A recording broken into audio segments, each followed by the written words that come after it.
பழையன கழிதலும் புதியன புகுதலும்.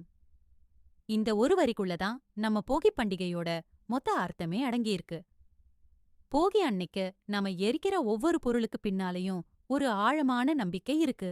அது என்னன்னு பார்ப்போமா? நம்ம சேனல புதுசா பார்க்கறீங்களா? அப்படின்னா மறக்காம சப்ஸ்கிரைப் பண்ணுங்க. இந்த வீடியோக்கு லைக் போடுங்க, காமெண்ட் பண்ணுங்க, உங்க ஃப்ரெண்ட்ஸுக்கு ஷேர் பண்ணுங்க. பழைய உடைகள் நம்ம வாழ்க்கையில இருக்கிற வறுமை, தடைகள், துரதிர்ஷ்டம் எல்லாம் இந்த நெருப்போட போகணுங்கிற நம்பிக்கை. உடைந்த பானை என்ற பாத்திரங்கள், வீட்டுக்குள்ள இருக்கிற தேவையற்ற சண்டைகள், மனஸ்தாபங்கள், அந்த நெகட்டிவ் எனர்ஜியை வெளியேத்த இது ஒரு வழி. பயனில்லாத பழைய மரப்பொருட்கள், பழைய பிடிவாதங்களை விட்டுட்டு புதிய வாய்ப்புகளுக்கும் முன்னேற்றத்திற்கும் வழிவிடுற ஒரு குறியீடு இது. பழைய துடைப்பம், சில ஊர்கள்ல இதை எரிப்பாங்க.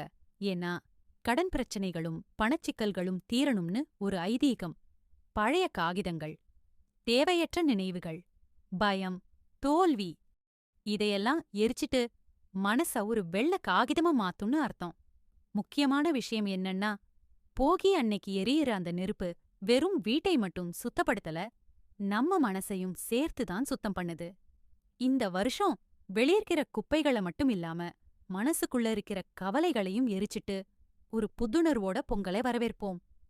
முக்கியமா நெருப்புல பிளாஸ்டிக் பொருட்களையும் எரிக்காம பாரம்பரிய முறைப்படி கொண்டாடுவோம். அனைவருக்கும் இனிய போகிப் பண்டிகை நல்வாழ்த்துகள்.